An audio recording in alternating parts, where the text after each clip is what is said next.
we'll drop the exhaust low enough to get everything else down.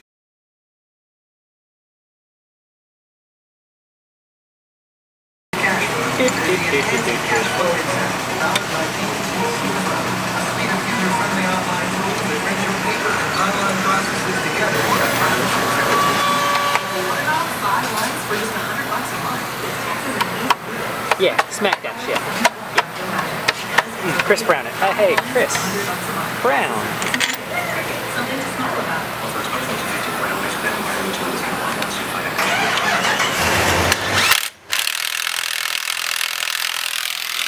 Alright, as you can see, the install was really simple, and the purpose of the bushing is to replace the OEM bushing void, and it will help with acceleration and deceleration, improve the feel.